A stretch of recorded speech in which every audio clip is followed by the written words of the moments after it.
नमस्कार, good morning, good evening दोस्तों। मेरे चैनल एक किताब से एक मोती पर आपका स्वागत है। आज मैं जिस पुस्तक से कुछ अंश लेकर आया हूँ वो पुस्तक मेरी प्रिय पुस्तकों में से एक है। ऐसा मैंने कई पुस्तकों के बारे में कहा है क्योंकि मेरी कई पुस्तकें ऐसी हैं जो मेरी बहुत प्रिय हैं और ये सब जीवन बदलने वाली किताबें हैं। मैं तो चाहता हूँ कि ऐसी पुस्तकें हर बच्चे तक पहुँचे, खासकर नौजवानों तक और जो विद्यार्थी हैं उन तक, क्योंकि यही वो उम्र है जब सद्गुणों का विकास किया जा सकता है और दुर्गुणों को दूर किया जा सकता है। तो इसका शीर्षक भी यही है, सद्गुणों का अर्जन एवं दुर्गुणों का नाश किस प्रकार करें। सद्गुणों का अर्जन एवं दुर्गुणों का नाश किस प्रकार करें। इसके लेखक हैं स्वामी शिवानंद और इसको छापा है डिवाइन लाइफ सोसाइटी पब्लिकेशन ने। ये किताब उन्होंने अंग्रेज़ी में लिखी थी। अंग्रेज़ी में उसका शीर्षक है या टाइटल है how to cultivate virtues and eradicate vices. इसका हिंदी अनुवाद किया है स्वामी गुरु वत्सलानंद माता जी ने या स्वामिनी गुरु वत्सलानंद माता जी ने, और ये अनुवाद भी ज़बरदस्त है। और अंग्रेज़ी में तो ये किताब बहुत बढ़िया है ही, इसका अनुवाद भी बहुत बढ़िया किया गया है। तो आप हिंदी में भी पढ़कर इसका पूरा लाभ उठा सकते हैं। अंग्रेज़ी में भी आप पढ़ें, हिंदी में भी पढ़ें। मैं इस बात पर बार बार जोर देता हूँ कि बच्चों को दोनों भाषाओं पर ध्यान देना चाहिए, क्योंकि आज की दुनिया ऐसी है जहाँ हमें अपनी मातृभाषा के अलावा और भाषाएं भी जाननी चाहिए। तो अंग्रेज़ी भी आप अच्छी प्रकार जान लीजिए। और अंग्रेज़ी भाषा सीखना कोई मुश्किल काम नहीं है। आप अच्छी अच्छी किताबें पढ़ें, आप अच्छे अच्छे जो अंग्रेज़ी के वक्ता हैं उन्हें सुने, व्याकरण पढ़ें, शब्दकोश रेगुलरली पढ़ें, यानी नियमित रूप से शब्दकोश पढ़ने की आदत डालें, तो आप अंग्रेज़ी के अच्छे ज्ञानी हो जाएंगे। मतलब अंग्रेज़ी का अच्छा ज्ञान आपको हो जाएगा, उसका इल्म हो जाएगा आपको अंग्रेज़ी भाषा का। तो स्वामी शिवानंद की अंग्रेज़ी किताबें पढ़ा कीजिए, उससे आपका बुद्धिबल भी विकसित होगा, आत्मबल विकसित होगा, चरित्रवान बनेंगे आप। तो बच्चों के लिए तो इनकी पुस्तकें बहुत ही लाभकारी होती हैं। इनकी कई किताबें APJ अब्दुल कलाम जी ने भी पढ़ी हैं। उन्होंने तो स्वामी शिवानंद से मुलाकात भी की थी ऋषिकेश में, जहाँ उनका आश्रम है। मेरे ख्याल से ऋषिकेश ही वो जगह है जहाँ शिवानंद आश्रम है। और APJ अब्दुल कलाम ने उनसे मुलाकात की थी जब वे विषादग्रस्त थे, जो थोड़े परेशान थे। तो स्वामी शिवानंद ने अपनी कई पुस्तकें उन्हें दी थी, तमिल में दी थी, क्योंकि अंग्रेज़ी में लिखते थे स्वामी शिवानंद, पर इनकी पुस्तकों का अनुवाद कई भाषाओं में हुआ है, हिंदी में, तमिल में और अन्य भाषाएं जो हैं देश की। तो ये तो थी पुस्तक की चर्चा। अब आइए इस पुस्तक के शीर्षक की थोड़ा चर्चा हो जाए, सद्गुणों का अर्जन एवं दुर्गुणों का नाश किस प्रकार करें। तो सद्गुणों का अर्जन करना आवश्यक है। ये नहीं कि सद्गुण आकाश से टपक के हमारे पास आ जाएंगे, तो हमें कोशिश करनी पड़ती है कि हम सद्गुण अपने अंदर विकसित करें।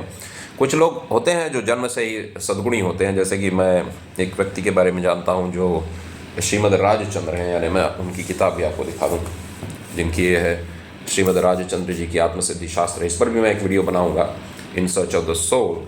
तो ये तो बचपन से ही बहुत सद्गुणी थे, और इनका आप चेहरा देखेंगे तो आपको लगेगा कि कितने चरित्रवान बालक हैं। और इनके देखिए चेहरे पर कितना आभा जो मंडल है या जो तेज है चेहरे पे, उसी से पता लगता है कि बहुत ही सद्गुणी इंसान थे। और गांधी जी मानते थे सद्गुणी है, तो गांधी जी को कोई धोखा नहीं दे सकता है।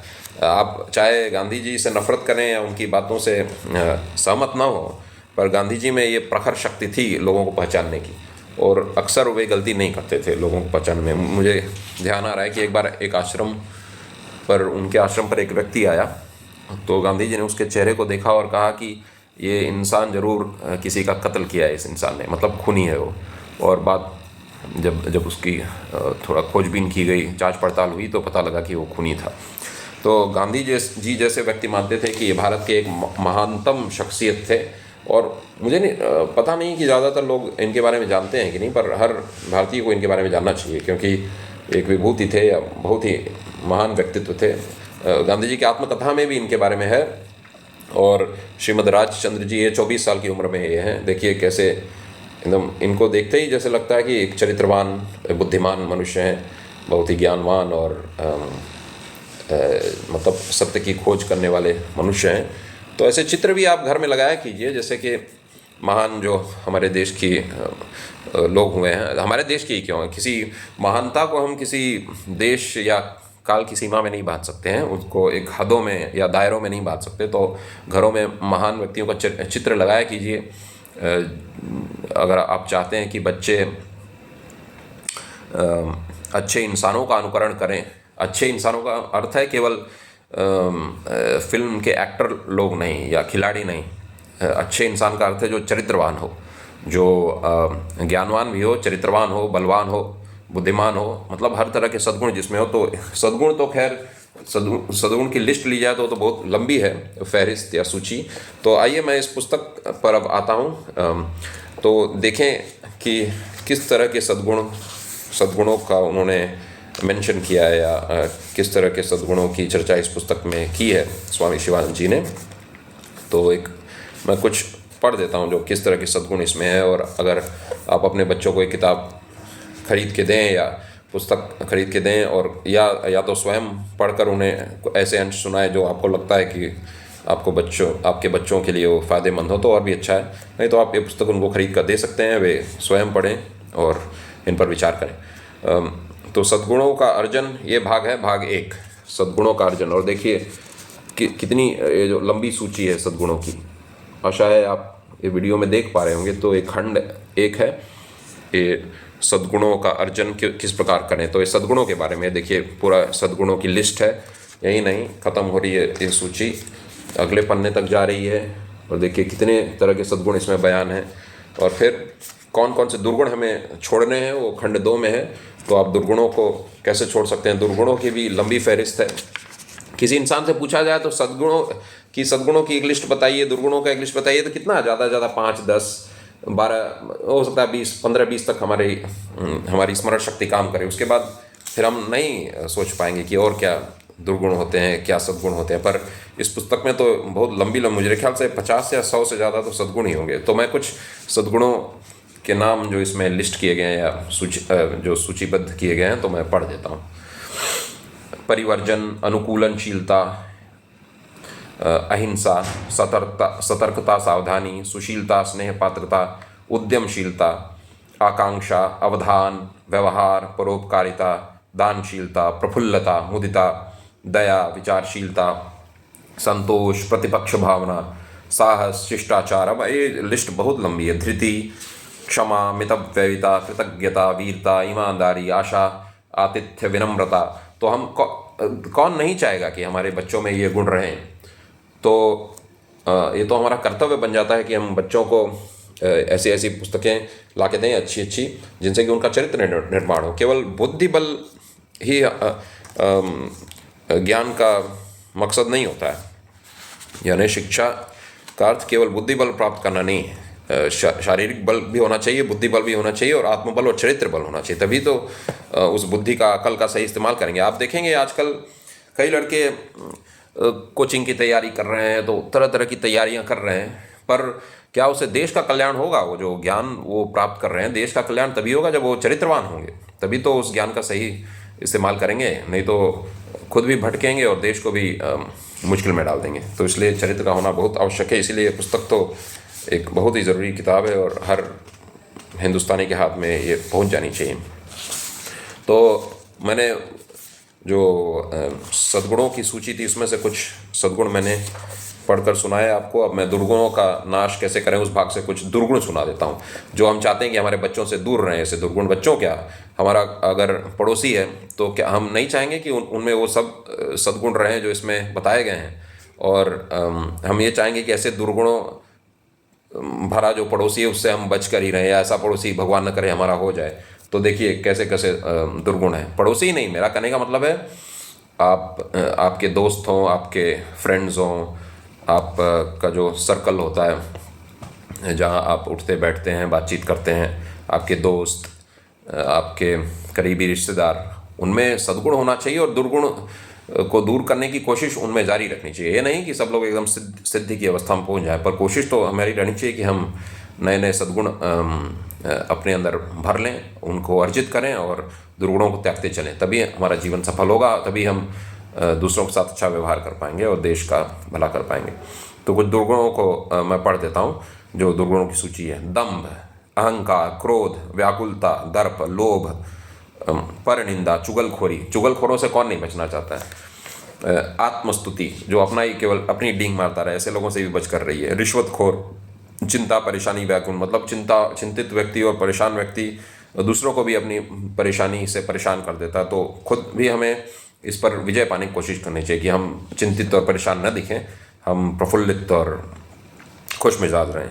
धन लोलुपता, कायरता, कुटिल मानसिकता, विषाद वाला व्यक्ति, आत्मसंशय, वृथा परिभ्रमण, धूर्तता, ईर्ष्या, फैशन एक भयंकर अभिशाप, पर दोष दर्शन, दूसरों के दोष देखने वाला, भयभीत होने वाला, चंचल आदमी, चलचित्र दर्शन, ज़्यादा फिल्में देखने वाला, उदासी एवं निराशा, द्यूत क्रीड़ा, जुआ खेलने वाला, लालची, द्वेष, धार्मिक पाखंड, आलस्य, अशुद्ध एवं असंयमित आहार, अस्थिरता, अकर्मण्यता, तमस, जड़ता, हीन भावना, असहिष्णुता, उपन्यास पढ़ना, हठ। उपन्यास का अर्थ है जो ये जासूसी उपन्यास आते हैं, ऐसे उपन्यास जो केवल समय काटने के लिए बने। अच्छे अच्छे उपन्यास हैं, जैसे गोदान है मुंशी प्रेमचंद जी का, तो ये उपन्यास तो हमारे विचारों को और ऊंचा उठाते हैं। तो अच्छे अच्छे, जैसे वॉर एंड पीस टॉल्स्टॉय का, एना कैरेनिना है, और जो बहुत ही सुंदर सुंदर उपन्यास भी हैं। मेरे ख्याल से उन उपन्यासों की ओर इनका मकसद नहीं है कि ऐसे उपन्यासों के बारे में वे बताएं कि वे दुर्गुण हैं, क्षमा कीजिए। मैंने ऐसे उपन्यास जो केवल समय काटने के लिए लिखे जाते हैं, ऐसे उपन्यासों से बच के रहिए। क्षुद्र मानसिकता, अति भाषण, मात्सर्य, अल्पचौर्य, नैतिक एवं आध्यात्मिक गर्व, विलंबन या दीर्घ सूत्रता, यानी जो देर से काम करता है या काम टालता है। तो ऐसे कई सारे दुर्गुण हैं जिनसे हमें बचना चाहिए। तो ये पुस्तक बहुत ही जादू भरी है, यानी मतलब ऐसे ऐसे दुर्गुण इसमें बयान हैं जो कि हम विचार भी नहीं कर सकते, और जिनसे हमें छुटकारा पाने की कोशिश करनी चाहिए। ऐसे ऐसे सद्गुण हैं इसमें जो भी हमारे विचार करते रहें, पर आप, मुझे नहीं लगता है कि ऐसी सूची तैयार कर पाएंगे जो इसमें है। तो इसे स्वामी शिवानंद जी का ये बड़ा ही एक तरह से दूसरों के लिए परोपकार है, क्योंकि इन्होंने इतना अच्छा ज्ञान हमारे लिए दिया है। तो हम इस पुस्तक को पढ़ें और बच्चों को पढ़ाएं, और इससे जीवन बदले, अपना भी, बच्चों का भी। तो आइए मैं एक सद्गुण इसमें से पढ़ देता हूँ, एक अंश जो सद्गुण का है और एक अंश जो दुर्गुण का है। जो सद्गुण हमें अर्जन करना चाहिए उसके बारे में पढ़ देता हूँ, और एक दुर्गुण जिसका नाश करना चाहिए उसके बारे में। तो मैंने पहले से ही सोच रखा है कि मैं किस सद्गुण के बारे में पढ़ूंगा और चर्चा करूंगा, और किस अवगुण के बारे में पढ़ूंगा और उसकी चर्चा करूंगा। तो इसमें जो सद्गुण है वो है नियमितता एवं समयनिष्ठता। 133 पेज पर है, नियमितता एवं समयनिष्ठता। और जो दुर्गुण है वो है विषाद, यानी डिप्रेशन, जो रोग वाला डिप्रेशन जो किसी केमिकल की कमी की वजह से होता है, खैर उस पर तो हमारा नियंत्रण नहीं होता है, पर मेरे ख्याल से विचारों द्वारा वो भी बदला जा सकता है। तो विषाद पर हम बात करेंगे, डिप्रेशन पर। इसे दुर्गुण कहा गया है, यानी डिप्रेस्ड होना एक तरह से ऐसी बात है जिस पर हम कुछ नियंत्रण रखते हैं, यानी हम कोशिश करके डिप्रेशन से बाहर आ सकते हैं। तो इस पर कुछ चर्चा करेंगे हम।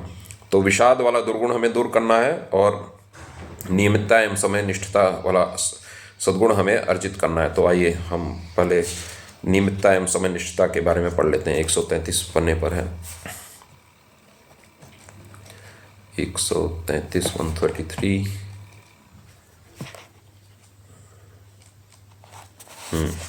नियमितता एवं समय निष्ठता, अंग्रेजी में रेगुलरिटी एंड पंक्चुअलिटी।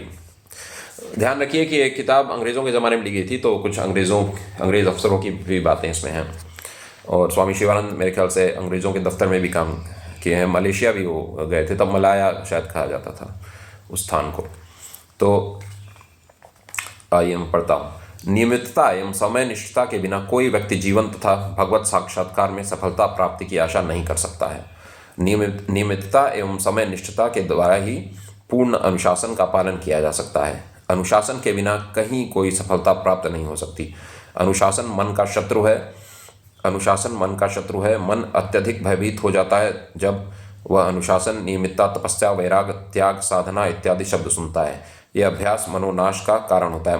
अनुशासन मन का शत्रु है, यानी जो चंचल है, जो बदमाश मन है हमारा, यानी जो मन अच्छे रास्ते पर चल रहा है उसकी बात नहीं है। जो मन हमें बहकाता है और कहता है कि आओ सिनेमा देख लें, आओ थोड़ा और कुछ गपशप मार लें, समय का नुकसान करें, तो मन उस ओर हमें दौड़ाता है। तो मन से मन को सही दिशा देता है अनुशासन। नियमित अभ्यास से मनुष्य शीघ्र ही उन्नति करता है। जो नियमित रूप से ध्यान करता है वह शीघ्र ही समाधि अवस्था को प्राप्त होता है। वह बिना किसी प्रयास के सहजता पूर्वक ध्यान की अवस्था में आ जाता है। जो नियमित रूप से शारीरिक व्यायाम करता है उसका शरीर शीघ्र सुदृढ़ होता है। जो व्यक्ति अनियमित रूप से सभी कार्य करता है उसे अपने कार्यों का फल प्राप्त नहीं होता है। प्रकृति से शिक्षा ग्रहण करिए। देखिए किस प्रकार ऋतुएं नियमित रूप से आती हैं। सूर्य उदय अस्त होता है, चंद्रमा गगन में आता है, पुष्प खिलते हैं, फल सब्जियां उत्पन्न होते हैं, पृथ्वी एवं चंद्रमा गति करते हैं, दिन रात सप्ताह माह एवं वर्ष आते हैं। प्रकृति आपकी गुरु एवं पथ प्रदर्शक है। पंचभूत आपके शिक्षक हैं। जागृत होइए, उनके निर्देशों को ग्रहण कर अनुपालन करिए। नियमितता, समय निष्ठता एवं अनुशासन साथ साथ चलते हैं, वे अभिन्न हैं। भारत में विद्यालय महाविद्यालयों के कुछ छात्र एवं छात्राएं पश्चिम के वस्त्र वेशभूषा केश विन्यास आदि का अनुकरण करते हैं। यह निम्न तुच्छ अनुकरण है। यानी अनुकरण करो तो अच्छी बात का करो, केवल बस देखा देखी जो विदेशी कर रहे हैं वो हमें करने की जरूरत नहीं, उनसे जो अच्छी बातें हैं वो ग्रहण करो। यह निम्न तुच्छ अनुकरण है। क्या आपने उनसे नियमितता एवं समय निष्ठता जैसे सद्गुण ग्रहण किए हैं? देखिए, एक अंग्रेज समय के प्रत्येक सेकंड के प्रति सजग रहता है। वह कितना समय निष्ठ है। विशेषज्ञों एवं शोधकर्ताओं की संख्या भारत की अपेक्षा पश्चिमी राष्ट्रों में अधिक है। भारत में टैगोर, बोस और अरबिंदो जैसे कुछ ही प्रतिभाशाली व्यक्ति तथा कुछ संत एवं योगी हैं, परंतु पश्चिम में असंख्य विशेषज्ञ एवं विद्वान हैं। वे भारतीयों की अपेक्षा अधिक अध्ययनशील, नियमित एवं समयनिष्ठ होते हैं। वे अपनी इस एक विशेषता अर्थात समयनिष्ठता के लिए सुविख्यात हैं। अब यहाँ घमंड करने की जरूरत नहीं कि हम तो भारतीय नहीं, हम हर बात में सही हैं। जो हमारे में कमियां हैं उसको माननी चाहिए और उसको दूर करने की कोशिश करनी चाहिए। इसमें घमंड तो वैसे भी बुरी आदत है। घमंड करना, गर्व करना किस बात का? घमंड तो एक बुरी आदत मानी जाती है। एक यूरोपियन मैनेजर जैसे ऐसे लिपिकों को पसंद नहीं करता है जो समयनिष्ठ नहीं है। वह ऐसे व्यक्ति को शीघ्र ही कार्य मुक्ति का आदेश देता है, यानी नौकरी से निकाल देगा। नियमित एवं समयनिष्ठ व्यक्ति जीवन के समस्त क्षेत्रों में सफलता प्राप्त करेगा, इसमें कोई संदेह नहीं है। भारतीय अपनी भारतीय समय निष्ठता के लिए प्रसिद्ध हैं। ये मजाक कर रहे हैं। यदि समाचार में एक सूचना प्रकाशित होती है कि टाउन हॉल में अपराह्न 4 बजे एक मीटिंग आयोजित की जाएगी, तो भारतीय 5:30 बजे तक धीरे धीरे एकत्रित होना प्रारंभ करेंगे। इसे ही भारतीय समय निष्ठता कहते हैं। यदि घोषणा द्वारा लोगों को सूचित किया जाता है कि रात्रि 8 बजे कीर्तन आयोजित किया जाएगा, तो वे 9:30 बजे तक ही पहुंचेंगे। यदि कुछ मिनटों का ही विलंब हो तो कोई समस्या नहीं, परंतु घंटों का विलंब उचित नहीं है। मुझे संकीर्तन एवं व्याख्यान यात्राओं में इस भारतीय समय निष्ठता का अनुभव हुआ है।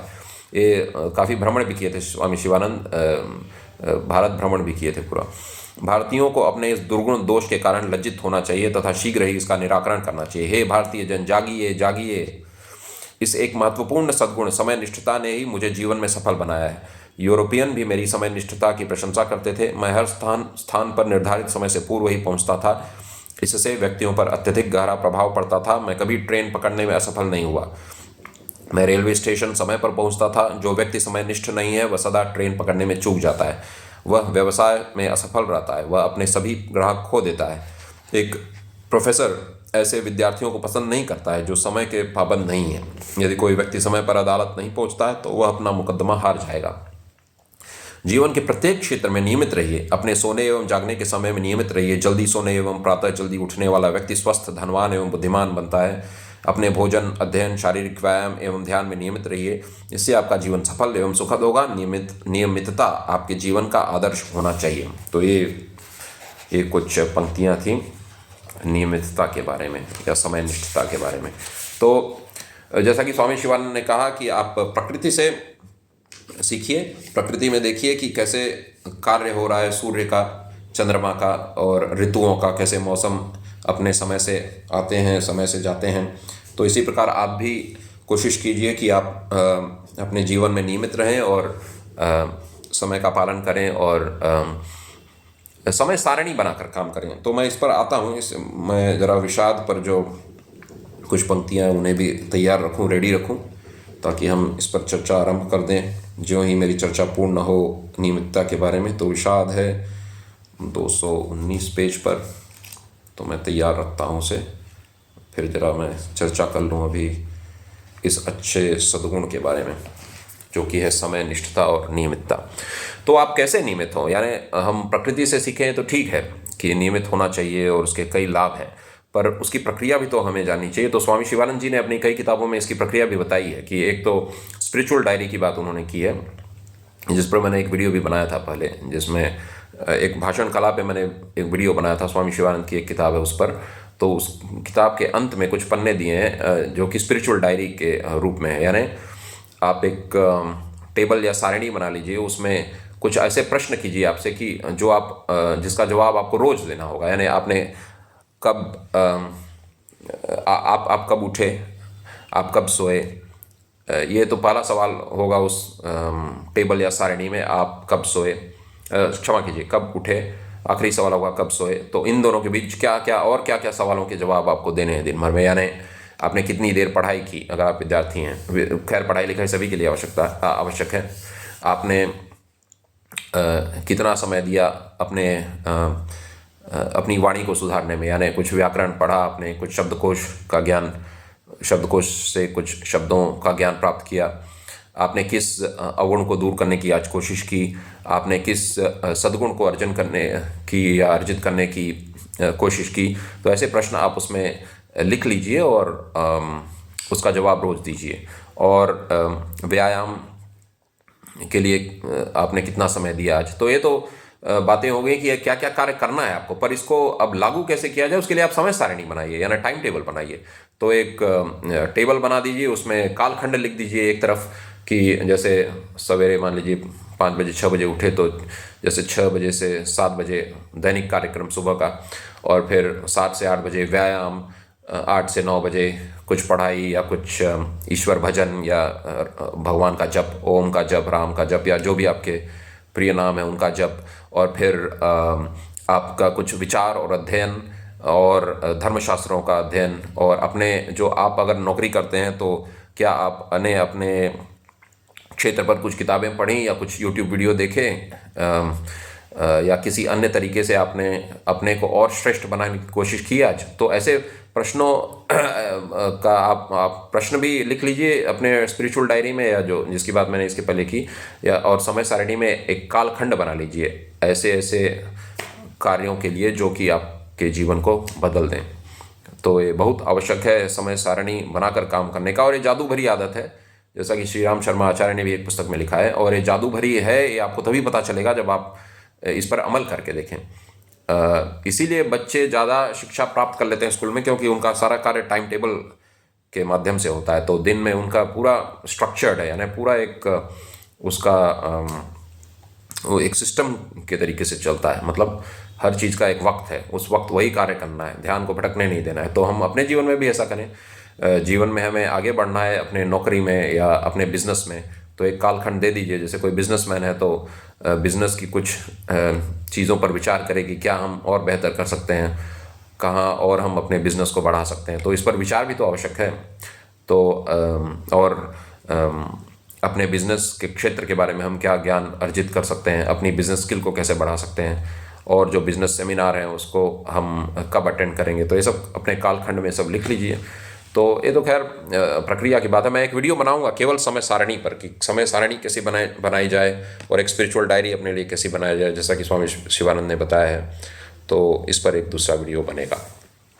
तो आप भी प्रकृति से शिक्षा लीजिए और नियमित बनिए अपने जीवन में, और इस सद्गुण का लाभ उठाइए। अब आइए दुर्गुण की ओर आते हैं। क्षमा कीजिए। तो जिस दुर्गुण के बारे में मैं पढ़ने जा रहा हूँ वो है विषाद, यानी डिप्रेशन। विषाद हताश अथवा उदास होना है, यह निरुत्साहित तथा खिन्न होना है। विषाद से निराशावादिता उत्पन्न होती है, यह समस्त प्रयासों को निष्प्रभावी कर देता है, उपक्रम क्षमता का नाश करता है, यह मन एवं शरीर के अनेक रोगों को जन्म देता है। विषाद उत्साह का अभाव है, यह उदासी खिन्नता है, यह जीवनी शक्ति का क्षीण होना है, यह दुख की अवस्था है, यह साहस एवं क्रियाशीलता का अभाव है। आशा, साहस एवं कार्यशीलता विषाद तथा भय पर विजय प्राप्त करते हैं तथा आपकी पर्वत समान कठिनाइयों को राई समान नगण्य बना देते हैं। यानी आपको आशा चाहिए, साहस चाहिए, कार्यशीलता, कर्म कीजिए। इसके पर मैं आऊँगा क्यों कर्म करना आवश्यक है विषाद से दूर होने के लिए। आशा, साहस एवं कार्यशीलता विषाद तथा भय पर विजय प्राप्त करते हैं तथा आपकी पर्वत समान कठिनाइयों को राई समान नगण्य बना देते हैं। स्थितियाँ कभी उतनी बुरी नहीं होती हैं जितनी आपने कल्पना की थी। उठिए तथा अपनी कमर कस लीजिए, प्रार्थना करिए, जप करिए, कीर्तन करिए, आनंदमय आत्मा पर ध्यान कीजिए, प्रसन्नता प्रफुल्लता का विकास करिए, विषाद तिरोहित हो जाएगा। विषाद एक नकारात्मक स्थिति है, यह अधिक समय तक नहीं रह सकती है। प्रसन्न होइए, सकारात्मक की नकारात्मक पर सदैव विजय होती है। ओम का उच्चारण करिए, प्राणायाम करिए। मेरे आलेख यानी इनकी एक छोटी सी पुस्तक आती है, मेरे आलेख आपका वास्तविक स्वरूप, द रियल नेचर को पढ़िए, आपका वास्तविक स्वरूप रिकॉर्ड भी सुनिए। आप मेरे ख्याल से यूट्यूब में सर्च कीजिए, उनके जो कुछ भाषण है स्वामी शिवानंद जी के, बहुत ज़बरदस्त हैं। मेरे ख्याल से ज़्यादातर अंग्रेजी में भाषण देते थे, तो आप जब सुनिए उनका भाषण, आपको एक ऊर्जा का अनुभव होगा।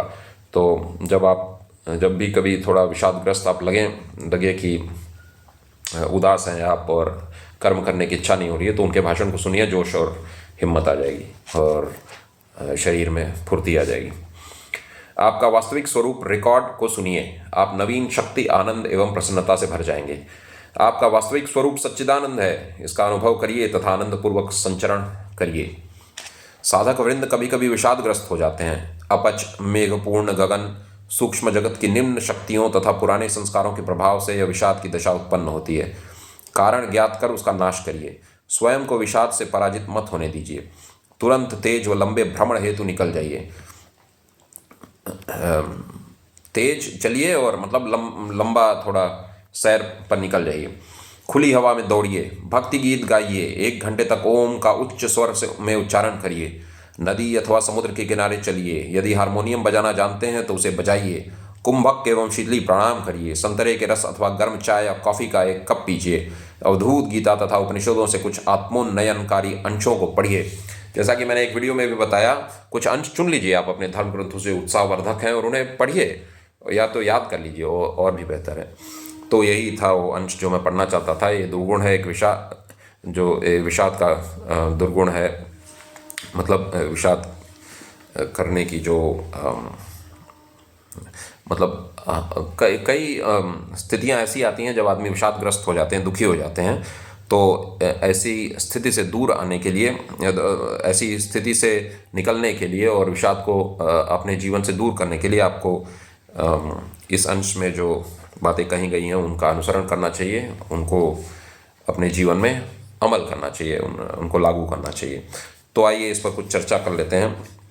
तो पहली बात जो उन्होंने कही, आशा, साहस एवं कार्यशीलता विषाद को दूर करते हैं, उन पर विजय प्राप्त करते हैं। तो आप आशावान बनिए, साहसी बनिए और कुछ न कुछ कर्म कीजिए। जैसे कर्म कैसे भी हो सकते हैं, जैसे मान लीजिए आपकी किताबों की अलमारी है, ज़रा उसको थोड़ा झाड़ दीजिए अपनी किताबों को, और कुछ घर का काम कर लीजिए, या सैर पे निकल जाइए जैसा कि इन्होंने कहा है। समंदर के पास जाइए, अगर आप समंदर के किनारे रहते हैं, ऐसी जगह पे जैसे चेन्नई में है तो वहाँ तो समंदर है, या मुंबई या ऐसे किसी स्थान पे हैं तो समंदर के किनारे चलिए, या जैसे मैं बनारस में हूँ तो आप गंगा किनारे चले जाइए और कुंभक एवं शीतली प्राणायाम करिए। और एक बात उन्होंने कही है कि संतरे के रस अथवा गर्म चाय या कॉफ़ी का 1 कप पीजिए। कई लोग हैं जो बोलते हैं कॉफ़ी मत पियो, चाय मत पियो, ये सब त्याग दो, तो ये ज़रूरी नहीं लगता है मुझे, क्योंकि कॉफ़ी से ज़रूर लाभ होता है। जैसे कि मैं एक तकनीकी लेखक हूँ, तो कभी कभी जैसे कुछ कर्म करने की इच्छा नहीं होती है, कभी राइटर्स ब्लॉक जिसे बोलते हैं, यानी कभी कभी शब्द यानी वाक्य रचना करने में कुछ कठिनाई आती है, या लिखने की जब कुछ इच्छा नहीं होती है, तो आप एक प्याली कॉफ़ी पी लीजिए तो तुरंत जोश आ जाता है। मेरे ख्याल से कॉफ़ी में कोई केमिकल होता है, कैफीन होता है या और कुछ जो होता है, उससे थोड़ी ऊर्जा बढ़ जाती है। तो थोड़ी बहुत कॉफ़ी पीने में कोई नुकसान नहीं लगता है मुझे। हाँ, ज़्यादा कॉफ़ी तो नुकसान करेगी, पर 1 कप चाय या 1 कप कॉफ़ी से ज़्यादा नुकसान नहीं लगता है। तो उन्होंने भी ये सलाह दी है कि 1 कप चाय पीजिए या कॉफ़ी पीजिए, और अवधूत गीता तथा उपनिषदों से कुछ अंश पढ़िए। अवधूत गीता मैंने पढ़ी थी बहुत साल पहले, तो उसमें यही आत्मा की बातें हैं कि आत्मा ही तुम हो, तुम ही ये जो सारा संसार है, तुम्हारे कारण ही वो सब प्रकाशित हो रहे हैं। तो आत्मा जो स्वयं प्रकाशवान है वो तो हमारे अंदर ही है, तो हमारे अंदर सारी दिव्य शक्तियाँ मौजूद हैं, इसका एहसास कीजिए। और उपनिषद पढ़िए। उपनिषद तो पूरा ज़्यादातर उपनिषद केवल सकारात्मक सोच से ही भरे हैं, यानी उपनिषदों में यही बात है कि हम ईश्वर के अंश हैं, ईश्वर के पुत्र हैं। अमृतस्य पुत्र यूयम, ऐसा ही कहीं है, और अमृतस्य पुत्रा ऐसा कुछ उपनिषदों में है। तो हम अमृत के पुत्र हैं, तो हम अवसादग्रस्त क्यों हो? ओम का उच्चारण करिए जोर से। इन्होंने तो कहा है कि 1 घंटा तक आप उच्चारण कीजिए, और इनके पॉजिटिव थिंकिंग के रिकॉर्ड सुनिए। तो तब इन्होंने जब किताब लिखी थी तो तब तो रिकॉर्ड का ज़माना था, मेरे ख्याल से लोग प्ले करते थे, जो वो एक डिस्क के रूप में आता था, और ग्रामोफोन, मेरे ख्याल से एक ग्रामोफोन का ज़माना था। तो आजकल के ज़माने में आप यूट्यूब पे कुछ सकारात्मक रिकॉर्डिंग सुनिए और विषाद को दूर भगाइए, और प्रार्थना करिए, जप करिए, कीर्तन करिए, और आनंदमय आत्मा पर ध्यान करिए। तो राम नाम का जप कीजिए, या ईश्वर के जो नाम आपको प्रिय हैं वो करिए, कीर्तन करिए। ये सब आनंद के स्रोत हैं और आपको विषाद से दूर रखेंगे। तो और भी कई बातें हैं इसमें, तो आप इस पुस्तक को मंगाइए और एक बार फिर सुन लीजिए जो मैंने पढ़ा था इसका अंश, तो आपको फिर आसानी होगी इन अच्छी चीज़ों को आपके जीवन में लागू करने में। तो आइए मैं अब वीडियो का अंत करता हूँ। तो इस पुस्तक को खरीदिए और अपने बच्चों को भी पढ़ने के लिए उत्साहित कीजिए कि वे ऐसी अच्छी अच्छी पुस्तकें पढ़ें। आप भी पढ़कर कुछ अंश उनको सुनाइए, जिससे कि वे जीवन में सदाचारी और चरित्रवान इंसान बनें और सद्गुणों का अर्जन करें और दुर्गुणों को अपने जीवन से दूर करें। तो आज जिन 2 चीज़ों की हमने चर्चा की वो ये थे। तो एक था सद्गुण, जो कि नियमितता पर था और समय निष्ठा पर। तो जो भी कार्य आप करें नियमित रूप से करें और समय के पाबंद हो, समय को महत्व दें। समय ही जीवन है, तो समय को नुकसान न होने दें, गपशप करने में ज़्यादा समय न दें। थोड़ा बहुत टीवी ठीक है, थोड़ा बहुत यूट्यूब ठीक है, पर उसको एक अपने कालखंड में जगह दे दें कि दिन में कुछ मिनट या ज़्यादा से ज़्यादा 1 घंटा मैं समय दूंगा कुछ एंटरटेनमेंट के लिए, यानी कुछ मनोरंजन के लिए। बाकी समय मैं अपना आत्मविकास पर लगाऊंगा और पढ़ने में लगाऊंगा, अपने मन को और बुद्धि को विकसित करने में लगाऊंगा, शरीर को विकसित करूंगा, और अपने धर्मशास्त्रों का ज्ञान प्राप्त करूंगा, और अपने कक्षा और या अपने कार्यक्षेत्र की किताबें पढ़ूंगा। तो इस तरह से आप अपने जीवन को बदल सकते हैं। दुर्गुण की जो हमने बात की थी, विषाद को दूर करने के लिए आप ओम का जप कीजिए, प्राणायाम कीजिए, लंबी सैर पर निकल जाइए, तेज चलिए, समंदर के किनारे जाइए, गंगा जी के तट पर जाइए और भगवान के नाम का जप कीजिए। कभी कभी 1 कप चाय भी पी लीजिए या कॉफ़ी पी लीजिए, और अच्छे पॉजिटिव सकारात्मक सोच की रिकॉर्डिंग सुनिए। कुछ अंश चुन लीजिए अवधूत गीता से या उपनिषद से, या जो भी आप जिस धर्म के भी मानने वाले हैं उस धर्म की पुस्तकों से कुछ अंश चुनकर उन्हें बार बार पढ़िए। तो मैंने एक बात कही थी वीडियो में शुरू में कि अवसाद पर मैं एक बात और कहूँगा। तो अवसाद कई बार कहा जाता है कि मेडिकल रीज़न से होता है, तो आप मनोचिकित्सक की भी सलाह लें अगर अवसादग्रस्त हैं और केवल विचारों से आपका अवसाद नहीं जा रहा है। और ये जो बातें शिवानंद जी ने कही उनसे अगर आपका अवसाद ठीक नहीं हो रहा, तो मनोचिकित्सक की भी सलाह ले लें, क्योंकि कुछ अवसाद ऐसे होते हैं जो शायद दवाई से ठीक होते हैं। ऐसा मैंने पढ़ा था एक जगह कि केमिकल ब्रेन में जो कुछ केमिकल की कमी या बढ़ोतरी से, यानी वो कुछ केमिकल कम होता है या कुछ केमिकल बढ़ जाता है, तो उसके कारण भी विषाद हो जाता है। पर मेरा तो ये मानना है, ये अपनी मान्यता है, हो सकता है गलत हो। मेरा मानना है कि भगवान के नाम के जप से डिप्रेशन भी दूर हो जाता है। ओम का जप कीजिए या राम नाम जपिए, या अपने ईश्वर जिसके आप उपासक हैं उनका नाम जपिए, तो उससे अवसाद दूर हो जाना चाहिए। क्योंकि केमिकल की वजह से मान लीजिए ऐसा होता है, तो मेरा तो मानना है, एक खैर मेरी बस मान्यता है, इसके पास मेरा वैज्ञानिक आधार नहीं है मेरे पास। तो आप जब ईश्वर का नाम जपेंगे तो ऐसा नहीं हो सकता है कि केमिकल लो बढ़ा दे हमारे शरीर में, जरूर हो सकता है। जिस तरह लोग कहते हैं आइंस्टाइन का दिमाग कुछ, उसकी बनावट ऐसी थी कि आइंस्टाइन ऐसे बड़े बड़े विचार सोच सके, theory of relativity, special theory, general relativity, इस पर इतना विचार वे कर पाए। मेरा ये मानना है कि वे विचार करते रहे होंगे, इसलिए उनके दिमाग का आकार बदल गया। तो मेरा तो ये मानना है। खैर, तो सारांश ये है कि आप बच्चों को ऐसी अच्छी पुस्तकें खरीद कर दीजिए जिनमें सद्गुण के अर्जन की बात हो और दुर्गुण के दूर करने की बात हो। धन्यवाद।